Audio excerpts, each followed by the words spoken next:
When you think about brands, there are brands all around us, and there have been brand wars for generations. Coke or Pepsi, Ford or Chevy. You think about all the different brands that we have, and you think about what it becomes in sports. It used to be the sports teams were the brands, and now the athletes are. Air Jordan, LeBron James, Tiger Woods all have multi-million, if not billion-dollar brands. And agriculture is not immune. Do you farm red or green? Who do you plant in the spring? You might be wearing some of those logos now because you like that brand, you trust that brand, you know that brand, and you're proud to use that brand. And now that brand, thanks to social media, is even getting to the farm gate, and that's why we have our panelists here. And really a chance to pick their brains about their brand, how it came to be, and some of the things they keep in mind as they continue to grow and build that brand, and that brand awareness, and awareness for agriculture as a whole for Ohio and across the country. And Dr. Hake, I want to start with you, and we'll work around the horn here, about how you define brand, because you four probably have four very different definitions of brand. How would you define it, and how did you come to find your brand? Yeah, that's a great question. I think I define brand as showing up kind of as your authentic self, right? So being on social media and sharing your life is super vulnerable. And if you're gonna do that every single day, you really need to show up as yourself. And so for me, that's boils down to what my brand is. Is it what I am inside and showing kind of my real colors? Kristin, how did you find your brand? So my brand story really ties back to Farm Bureau. I was a participant in the Agri-Power program. And I grew up on a farm. We had Root Family Horn Dorsets. We had our farm name. We had a couple different things, but I had to have a Twitter handle.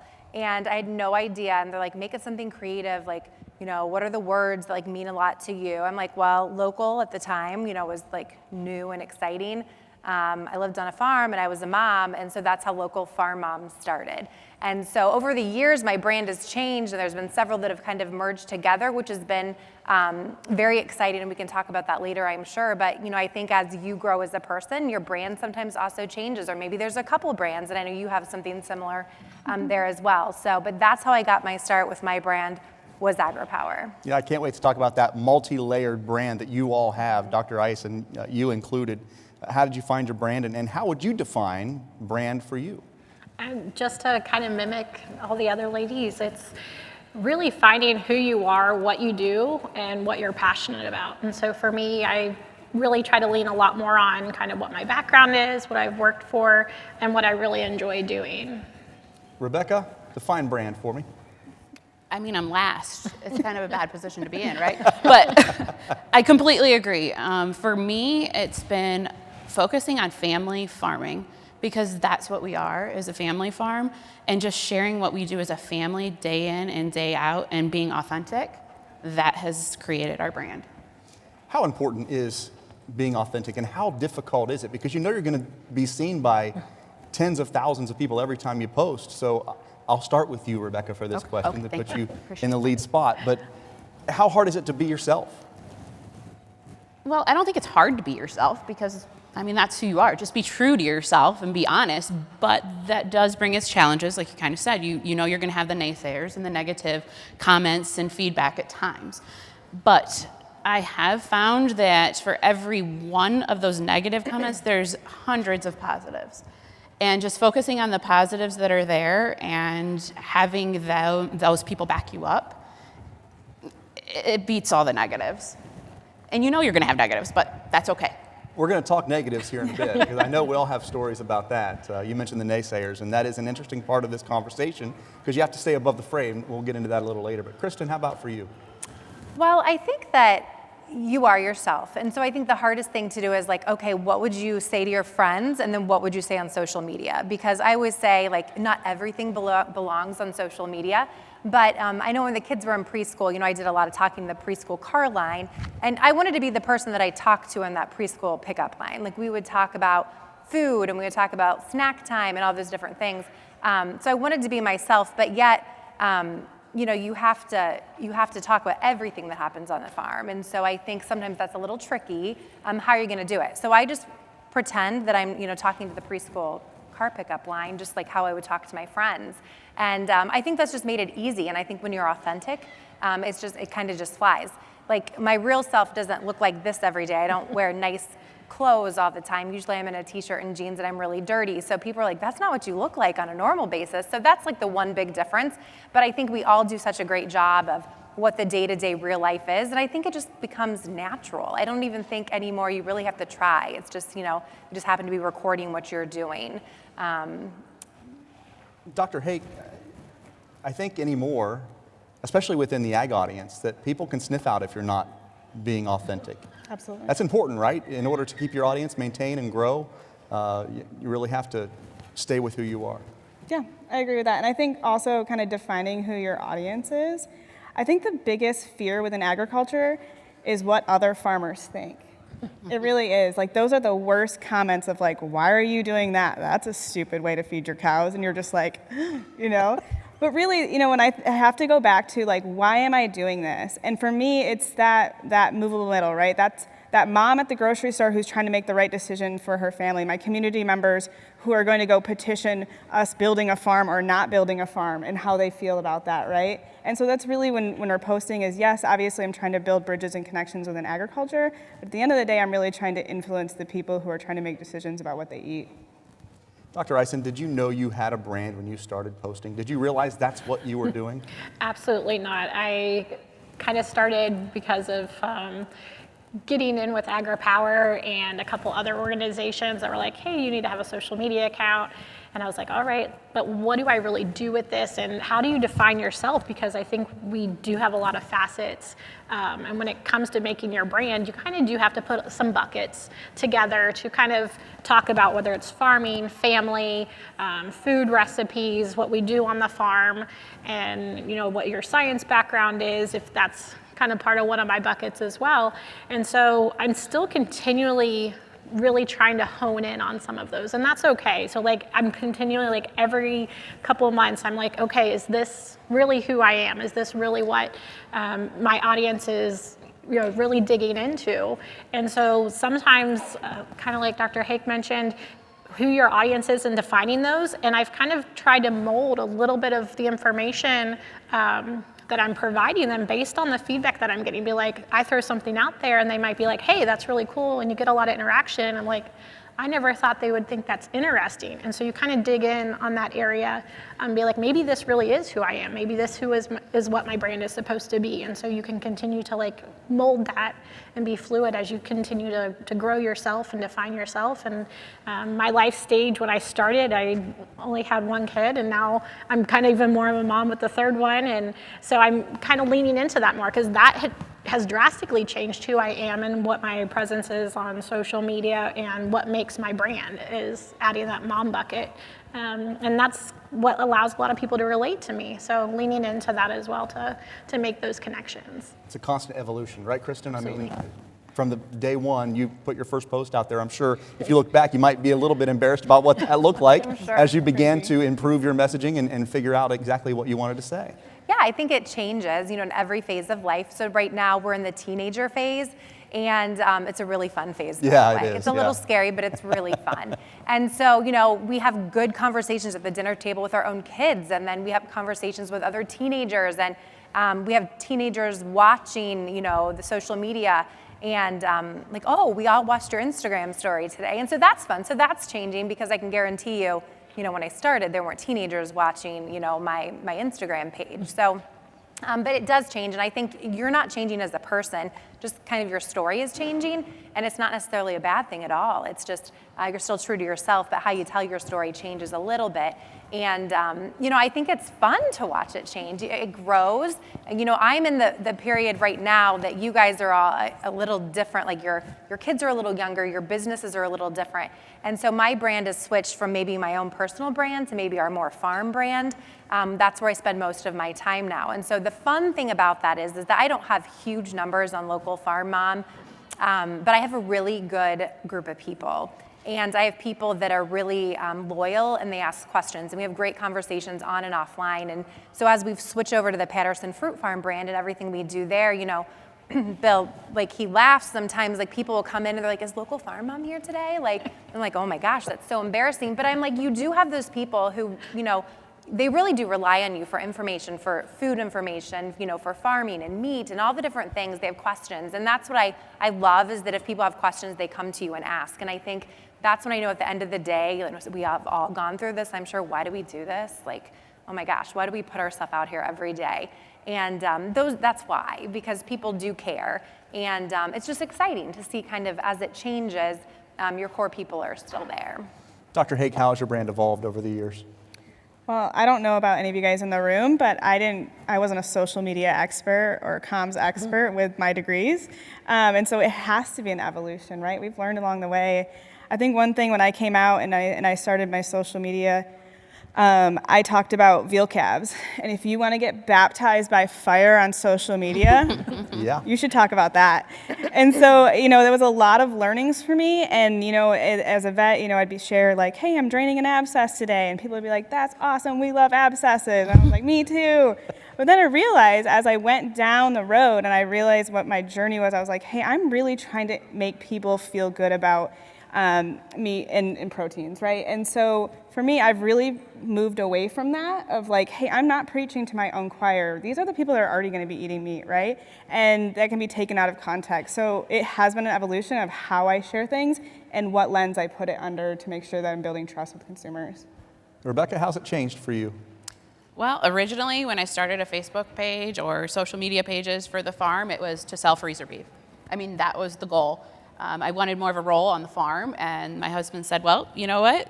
This is a good way that we could do that. So there was like a direct purpose to that page, but it has shifted tremendously since then. I mean, I never would have thought that it is where it is today. We share more about our day-to-day family life than anything. I mean, a sales post might come on every 10th thing or every couple of weeks. It's just not about that at all anymore. It's about being sustainable. It's about teaching people about agriculture. It's about sharing what a family farm does day in and day out. And it's still changing. And everybody has room to improve. So it's going to continue to change.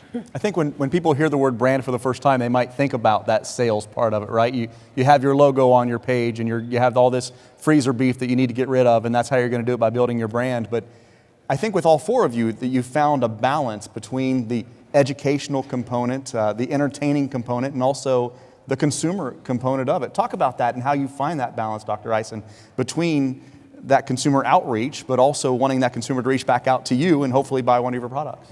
So as consumers, they really just want to know the day in of why we do something, how we do it. And so if you kind of break it down a little bit for them, and I do feel the more that you are vulnerable with them, the more that you do kind of unfold and you show them the stories, you show them the good things and how you do stuff and why you do it, but you also show them some of the struggles that you have, because they want to see the authentic person that they're purchasing from. And if you have the mindset of, I'm getting on here to sell something, you're not going to get any sales.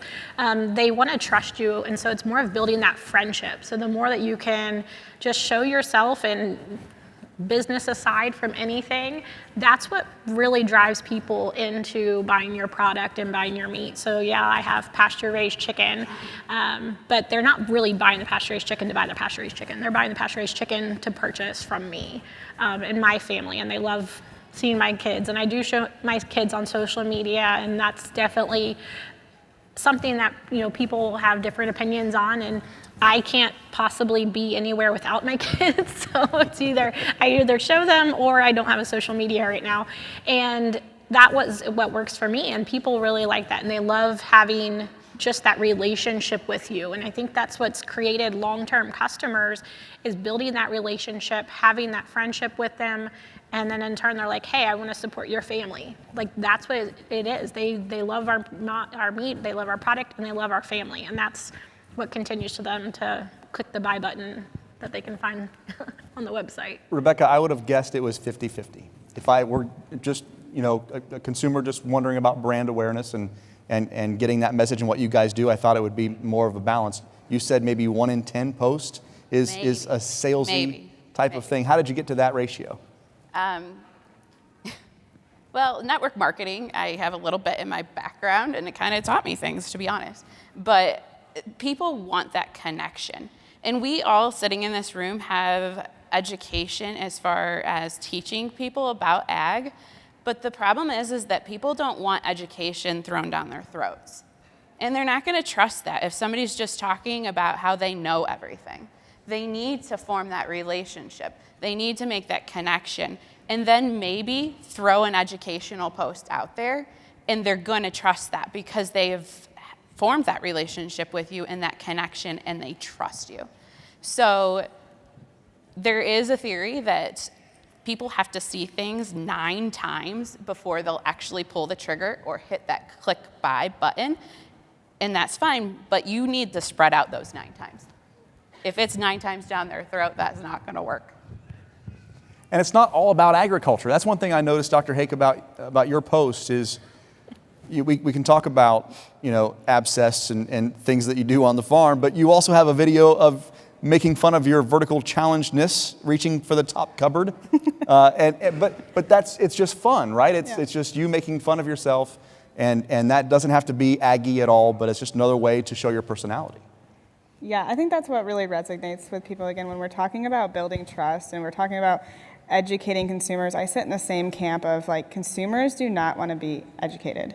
They want to trust. It's in our human nature, right? We're herd animals, and we can't be experts on anything or on everything. And so what we do is we say, I have a friend, and they feel positive about me drinking milk, and so I think it's okay to give my family milk too, right? That's how our brains are wired. We just have to build trust in these connections. And so, again, to the point of just continuously putting out educational information, it just doesn't resonate. But if they're like, hey, she's a wife and a mother, and she can't reach the liquor cabinet either, I didn't know it was a liquor cabinet. That makes more sense. Yeah. Kristin, for you, you put recipes up. You talk about how other moms can do what you're doing in the kitchen and on the farm, and you make that connection that way as well.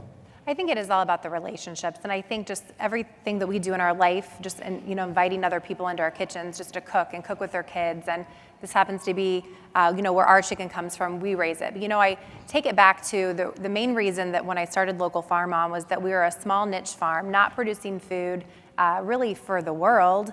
That's traditional agriculture's job, but to talk about why what we do on our farm is great and I love it, but we can't feed the world. That's how my whole page started. Was I loved, food insecurity is just very important to me. And so, really having those conversations with why what we do is so fun and so cool, and you can come see where your chicken's raised, where your eggs come from, see the baby lambs on pasture. But that's not really traditional agriculture. And I think when you can have those kinds of conversations with people in a really fun way, they start to understand. And then they can understand and they talk to their friends. Then they start to understand cost, and they understand all the different things that you're able to build those relationships and talk about. And so that's kind of where I got my passion from and where it's turned into. But I think all those relationships are so important, and it's not about the information. They have a simple question, they want a simple answer. Sometimes we want to give them the whole encyclopedia of our knowledge, and they just want to know the little nuggets, and then they really feel like they can trust you. And I think that's it all. It's as simple as that. And then you just have to, the hard part now for me is just to continually do it. I don't know about you guys, but I struggle with that. You have all these different hats you wear, and how do you make them all, function in a way that's possible? And so that's kind of where I am at. That's my challenge, how to fit all the things I want to do in. I love to play with food and develop recipes, and that's hard for me now. And I think everyone with a real brand goes through those challenges, and that's okay and that's normal. Can I cut in? So Yeah, I absolutely. love what you said and the way you said it, because I think one of my biggest pet peeves with branding. Find out how Nationwide Agribusiness can help you grow your business. Get to know the people with the experience and knowledge to help you. Whether you are looking to protect your farm or ranch from the ground up, or need someone who understands your changing commercial ag needs. Find out how to better manage the risks of your ag business, or how quickly you can get back to business. Learn how you can protect your next with Nationwide on your side.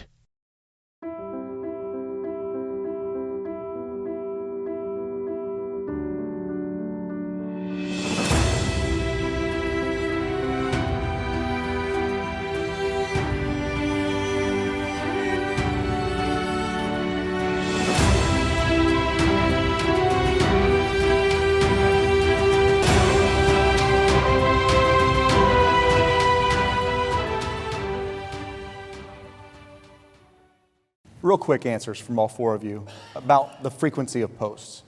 That's something about social media is that you have to find a rhythm and you have to always be out there in front. So Kristin, we'll start with you and just walk down the line over to me. How many times, let's say, per week do you post on social media? Well, we try for local farm mom, I'll always have something on my story. You know, I should be posting every day. I do not post every day if you follow. So I think 3 to 5 times a week is probably what I do on local farm mom. On the farm page, we're posting daily. We always have a story. Scheduling will become your best friend. I mean, scheduling is wonderful. It makes life a lot more easy. But sometimes there's things that are really exciting happening on the farm. And so one of the tricks is, you know, you record it and you save it and you like put it in the little folder. And sometimes that's really hard to do. And like staying, you know, time is of the essence. So like if, you know, we're harvesting apples that day or there's something really important happening that day, of course, sharing it, that was longer than you wanted. But that's my answer, I guess. You do what's right for you. That's where I sit. Sometimes I do 2 posts a day and you'll be like, this girl's neurotic, too much coffee, you know, and I'm like 15 posts. And then like sometimes I take a couple weeks off because I'm burnt out from it. And it just has to be what's true to you. I aim for 3 times a day. Breakfast, lunch, and dinner. Really? Yep. Now the weekends, not so much because nobody's on social media. They're out doing things like this. Yeah. Dr. Ison? I'd say do what works for you too. So I try to do stories every day. I've been trying to do a post every day this year. That was my goal. If you'll see, it's not happening. It's life. We're all busy, and so. But I've learned to teach myself not to stress about it. If I didn't post something today, there's always tomorrow. I do a little help with social media for Ohio Farm Bureau, and the one thing that amazes me is that you think you might have the best idea in the world for social media. And you'll work so hard on that project and you'll post it and it'll just flop. And you'll take 2 seconds to put something together and throw it up there and you'll get 1 million views. I want you to all share with me your biggest post that you've had so far. What was the one thing that you posted? Dr. Ison, we'll start with you. That resonated, that maybe it surprised you, maybe it didn't, but what's the one post that you always think about that you wish you could duplicate? Well, 2 weeks ago, I was in Puerto Rico and for the American Farm Bureau Convention, and Josh, my husband, made him share stories, you know, of the farm to kind of keep up with it. And if anybody followed it, it was all about the goats that were kind of been running rampant on the farm, and everybody loved it. Like more interaction. Like I'm hearing. And he's sending me the videos and I'm posting them on the back end because he's like, I'm not logging in. And it just is constantly all this interaction from people. And I was just like, we have to keep the goats. Like you have to do this more often. Like people, I'm not a humorous person. That's not who I am, but people loved him. So I have to give him the props on that. Every once in a while, right? Every once in a while. Rebecca, what's that one post that sticks out in your mind?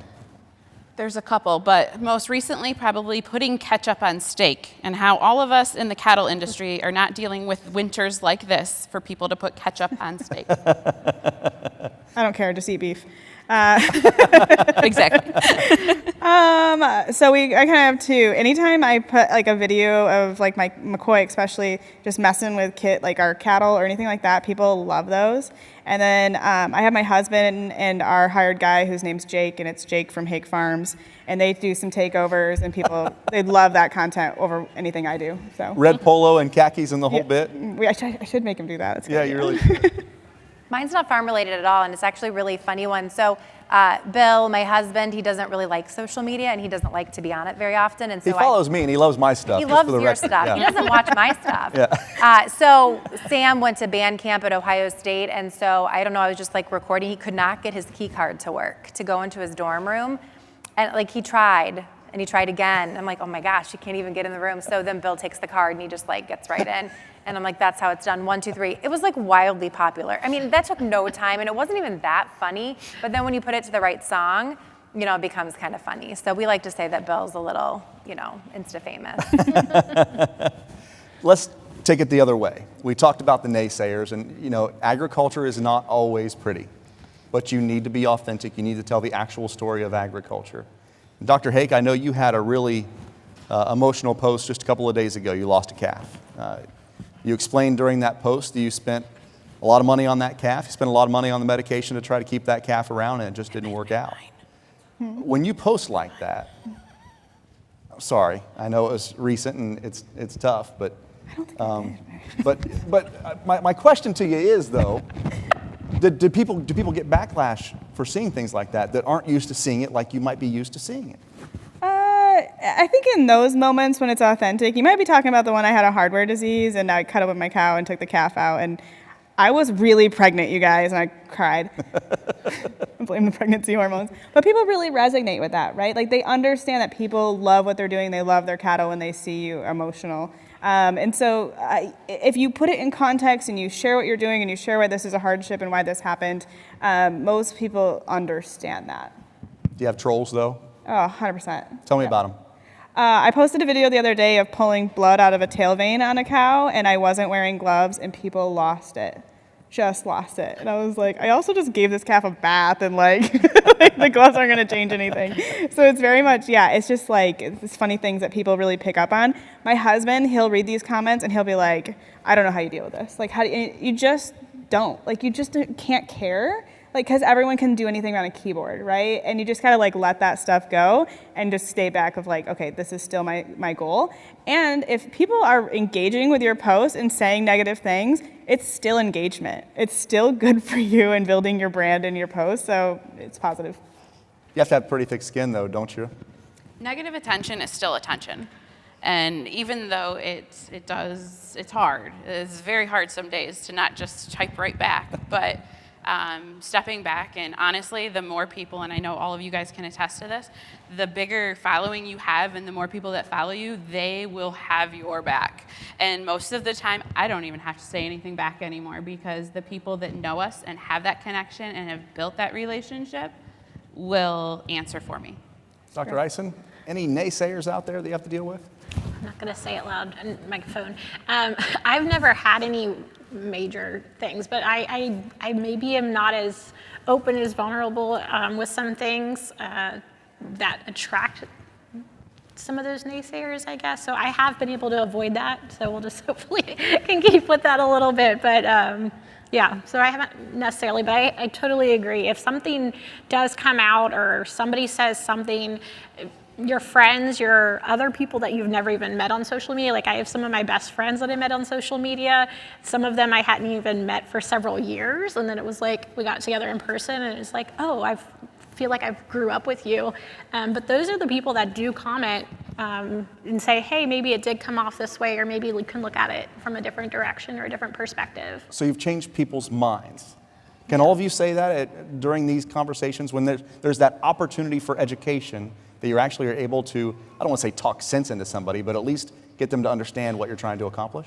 Yeah, absolutely. I think there's definitely that movable middle of people. Some people like to say consumers are just not smart. They don't want to know, but consumers do want to know. People that are not in agriculture, they just want to know. They want to have their questions answered. And I think there is kind of that light switch that's like, oh, that's why they do that. And they are very open. Kristin, you're great at educating consumers. Have you ever had one of those times where people get a little bit combative with you? Yeah, I think we've all had those moments where there's things, whether it's like when I take a picture of a donut, right? And then gloves. You should be wearing a donut to serve. I'm taking a picture, right? And then we've had things with the chickens, and we've had things, just people in general, conversations, especially when I was actually doing more speaking and like heated conversations. And I think the key is to you staying calm and remembering that person has seen something or heard something that has really emotionally touched them. And so they feel very passionate about whatever the cause may be for them. So you know, because they've brought it up, it means something to them. And then I think just evaluating the situation, figuring out how to handle it.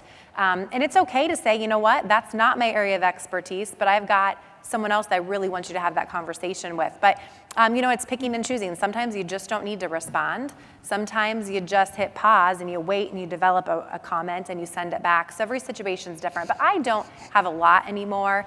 More of our questions are just when they come to visit and they come to see things, especially when we're working with show animals and things like that. Well, why are you doing that? And so, I think those are the fun questions now for me to answer. And then it's even more exciting that the kids can answer these questions, and they're really doing all the work, and we can kind of step back and they can do the talking now. So that's the next, exciting step, that our kids are able to do some of those things now. Yeah, I mentioned when we first started the conversation how branding was just for major corporations and then athletes, and now all of a sudden my teenagers have their own brand. I think everybody has a brand in mind when it comes to social media, and maybe many of you are thinking about, if you haven't already, started developing your brand. And so I'd like to go down the line with the panel, starting with Dr. Ison. And as you developed your brand, any advice that you'd give to someone that is looking to do the same maybe today? So one of the things that I really kind of started digging into last year was building my brand off of social media, because today's environment can change really drastically. So you need to have kind of that space where people can find you regardless what happens on something that you can't control. So making sure you can transition all of your like evergreen content over onto a website that's just really basic to where it's something that you own, and can make sure that you can reach out to those people if social media ever does go away. I don't think it will, but maybe TikTok and that's it, but we'll figure it out. Rebecca, your piece of advice. I think the biggest thing is just to show up and be consistent, because if you're not consistently there and in somebody's face and news feed, you're not going to be. So showing up and being authentic is probably the biggest two things that I would suggest. Dr. Hake. Yeah, I agree with all of those. Being authentic for sure. And then just, like I said, being vulnerable and taking the risk to do it, right? I think a lot of people say, I'm just a normal farm. I don't have anything that special. But each one of us has a really unique story and a really unique take on life, and share that out with the world. Don't be afraid to do that.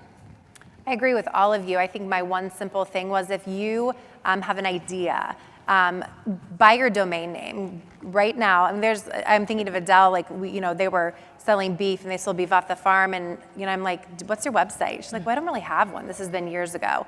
And so I'm like, let's buy your domain name. Like, everybody should own their name as a domain name. Just think of what your brand is, go buy it, secure it. That doesn't mean you have to do anything with it right now, but you have it. And so if you ever want to develop that further, and I think that's a smart thing to be offline. Not everybody's on social media. A lot of people are. And so we kind of have, that market where everybody can come to. And so that's an extra nice component as well. Interesting you brought up buying a domain, because I'm sure people are out there wondering, how much money will I have to spend in order to get my brand up and going? So let's do another rapid fire question, starting with Kristin. Have you thrown a budget at your brand? And if so, when, and not how much, but was it a substantial amount? No, I think it can be very cost effective. I mean, your domain name can be like $9.95 on GoDaddy.com or something as simple as that. So you can start there, and it doesn't have to be high budget. I mean, you can get a free website. You can do all these different things that are very cost effective, and so don't let that deter you. When I started, I didn't really know what I was going to do with it, so I went and I got my Twitter handle, I got my Instagram, I got my Facebook, I got all the different things, my Snapchat. They're all local farm moms. So you can do that too right now as you're sitting there, secure those things across the board. So it can be very, very cost effective, and then it can be very expensive too, if you want it to be. Yeah, it's really low input, and everything's so easy nowadays. Like, I'm on Squarespace is how I develop my website. It is idiot proof, you guys. Like, you can go make a website, I promise you. They make it very, very simple. And so it can be really low input. Now, if you want to work with a designer to have a nice logo and stuff, and letterhead and things like that, you might make a $500 to $1,000 investment in that, but you don't have to either. So you can make it yourself. You can use Canva. I use Canva for a lot of things and develop my own sort of logos and things like that. So again, it doesn't have to be a big input. Agree. I mean, I did not spend much 10 years ago when I started doing things. My budget probably depends more on if you ask me or if you're asking my husband. But you really don't have to spend a lot. There's a lot of free web designers. I did our own website, and I do not do technology, but it'll help you through it, and it's very affordable. Yeah, same thing, Squarespace, buy your domain name. You can, I think Google has, or Gmail, you can do a free website with Gmail. It's really basic, but it at least gets your name out there, and it secures kind of the start. And that's where I just take that first step, just start something. One great thing about this event is that these 4 speakers are going to be available to visit with you afterwards. If you have questions that you'd like to ask them in person, they'd be more than happy to visit with you about how to create your brand, how to build your brand, how to protect your brand, and everything that goes with that brand awareness. But before we let you go tonight, I just want to end about your long-term goals with your brand. What do you hope to accomplish with your platform long-term? Dr. Ison, we'll start with you. Just share that positive light about agriculture, and especially animal agriculture. If I can continue to do that, change one person's mind, then that's kind of the long-term goal with that. Kristin, thoughts on long-term? So people love food, and I love food, and we're all involved in agriculture. And I think if we have that one common connection, we want to be that resource for people to come to when they have questions. And it's all about your legacy. And I think I talked about to the kids what legacy meant to them. And if you follow me on social, like Campbell thought I was retiring because I'm talking about leaving my legacy. But it's not necessarily what you leave for people, but it's what you leave in people. And so I think that this next generation, like all of our kids, like they are our legacy, but it's what's in them. So the things that we're doing now, very important to consumers, but also very important to our children. Rebecca, any long-term thoughts on what you're doing today? Definitely the next generation. I wouldn't be doing any of this if it wasn't for my 3 boys, in the hopes that they will continue on the family farm, and just trying to continue the thought processes of shortening that gap between consumer and the farmer. Kristin used the word legacy, Dr. Hake. So, it's a pretty big word, especially in agriculture. When it comes to your brand, what would you like that to be? Yeah, I think there's 2 things. So my husband's actually 7th generation on his family farm, and we have our children, but also my nieces and nephews that I'd love to have be the 8th generation on our farm. And to do that, we have to diversify incomes and have ways for them to come back to the farm. I think the other thing too is education. So that's a huge passion of mine, and so I kind of have this pie in the sky dream. We're starting our virtual rancher program to help beginning ranchers and cattle raisers. But I would also like to develop an on-farm education center for animal science and veterinary students. And so those are kind of some long-term goals of ours. Couldn't find 4 better panelists for this conversation. Let's give them a round of applause for their insights tonight. Good job.